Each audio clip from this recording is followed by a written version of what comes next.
মোৰ মৰমৰ এজন বন্ধু প্ৰেমত পৰিল আৰু প্ৰেমত পৰা দিনৰ পৰাই মোক সকলোবোৰ কাহিনী সি কৈ থাকে, কেনেদৰে ক'ত মিলিলে, কেনেদৰে ক'ত লগ পালে, কেনেকৈ চিনাকি হ'ল, গোটেইবোৰ কাহিনী কৈ থাকে আৰু ময়ো শুনি থাকোঁ। কিন্তু মই এটাই কথা কৈছিলোঁ যে ছোৱালীৰ হাঁহিত তুমি ভুল নাযাবা, নহ'লে এদিন বহুত পস্তাবা।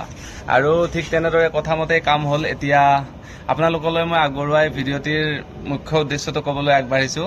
ল'ৰাজনৰ প্ৰেম কাহিনী প্ৰায় 1.5 বছৰীয়া আৰু খুব মৰম কৰিছিলে, বহুতো বস্তু দিলে, বহুতো মৰম কৰিলে, ঘৰৰ মানুহক লৈ গ'ল, ঘৰৰ মানুহৰ লগত কথা পাতালে আৰু যিকোনো অকেজনত মানে বিভিন্ন ধৰণৰ গিফ্ট দিলে, ছোৱালীজনীক সুখৰ কাৰণে সকলোবোৰ কৰিলে। স্কুলত মানে কলেজত লৈ যায়, কলেজৰ পৰা অনা নিয়া কৰে আৰু যেতিয়াই লগ ধৰিব মাতে তেতিয়াই কলেজত গৈ দেখা দিয়ে এটি কলম, এখনি কিতাপ বা কিবা কিবি বস্তু দি, মানে যেনেদৰে সকলোৱে প্ৰেমবোৰ আগবঢ়ায় সিও ঠিক তেনেদৰে আগবঢ়াই লৈ গৈছিলে। কিন্তু এদিন এটি এনেকুৱা বেয়া নিশা আহিল আৰু সিদিনাই তাৰ প্ৰেম লাহে লাহে ধ্বংস হ'বলৈ গতি কৰিলে।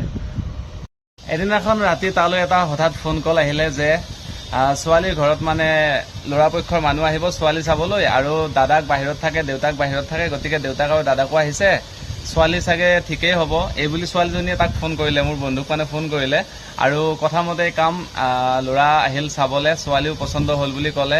লাহে লাহে তালৈ ফোন কৰা, মেছেজ কৰা সকলোবোৰ কমি আহিল। মাজে সময়ে কাজিয়া লাগি বাহানা কৰি ফোনটো ব্লক কৰা হ'ল। ইও ঠিক তেনেদৰেই ভাবি থাকিলে আৰু এনেদৰে দিনবোৰ পাৰ হ'ল। লাহে লাহে ই মোক কথাবিলাক ক'লে আৰু মই তাক ক'লোঁ যে যেনেকৈ মই তোক কৈছিলোঁ ঠিক তেনেদৰে কথাবিলাক হ'ল। সকলো সময়তেতো ল'ৰাবিলাক ভুল নহয়, গতিকে তুমি সঁচা পথত আছা যিহেতু, ভগৱানক চিন্তা কৰি তুমিও আগুৱাই গৈ থাকা, নিজৰ কাম সুচাৰুৰূপে পালন কৰা, এদিন ভাল দিন আহিব, সময়ে সকলোকে বুজাই দিব। ঠিক তেনেদৰে কথামতে কাম 2 দিনমান পিছত গম পোৱা গ'ল যে কোনো ধৰণৰ ল'ৰা অহা নাছিলে, কোনো ধৰণৰ মানে ছোৱালী ঠিক কৰা মানুহ তেওঁলোকৰ ঘৰলৈ নিৰ্দিষ্টভাৱে অহা নাছিলে। আৰু আচৰিত হ'ব লগা কথাটো আমাৰ অসমীয়া সমাজত এইটো যে যিদিনাখন ৰাতি ফোন কলটো আহিছিলে সেইদিনা ৰাতি ছোৱালীজনী একচুৱেলি এখন বিয়া খাবলৈ গৈছিলে আৰু সেই বিয়াত যিজন ফটোগ্ৰাফাৰ আহিছিলে, মানে আমাৰ অসমীয়া গাঁৱলীয়া সমাজত কোৱা শব্দটো হৈছে কেমেৰামেন।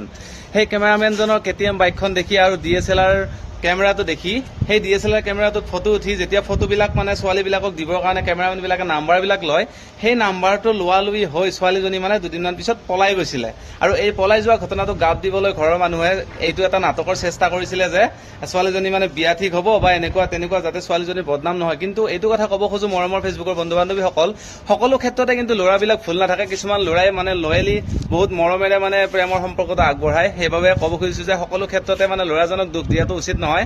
আৰু এই যে KTM, DSLR আৰু স্মাৰ্টফোন এইবিলাকৰ প্ৰেমত পৰি যে ছোৱালী এজনী যে কম বয়সতে মানে নিজৰ পঢ়া শুনা জীৱনটো বাদ দি এনেকুৱা এটা মানে বিপথে পৰিচালিত হয়, এইটো আমি শুধৰাব লাগিব সময় থাকোঁতে। গতিকে সকলো পৰিয়াললৈ, সকলো অভিভাৱকলৈ মোৰ সৰল মিনতি যাতে লক্ষ্য কৰে। এজোপা আপেলৰ গছত যিহেতু কেতিয়াও তিতা কেৰেলা নালাগে, ঠিক তেনেদৰে এজোপা খুব ধুনীয়া ফুলৰ সুগন্ধি সদায় থাকিবই। গতিকে সময় থাকোঁতে আপুনি ল'ৰা ছোৱালীক সংস্কাৰ দিবলৈ চেষ্টা কৰক। আৰু এখন সুস্থ সমাজ গঢ়িবলৈ হ'লে আমি ঘৰৰ পৰাই, আমি অনানুষ্ঠানিক শিক্ষাৰ পৰাই ল'ৰা ছোৱালীক আমি ভাল শিক্ষা দিব লাগিব। আৰু এনেকুৱা যাতে নহয় তাৰ বাবে আমি অভিভাৱকসকলে সদায় লক্ষ্য ৰাখিব লাগিব। ভিডিঅ'টো যদি ভাল লাগিছে সকলোৱে শ্বেয়াৰ কৰি দিব। লগতে যদি আপোনাৰ জীৱনৰ লগতে এনেকুৱা কিবা ঘটিছে আপোনালোকে কমেণ্টত লিখিব আৰু ভিডিঅ'টি ভাল লাগিলে লাইক কৰিব।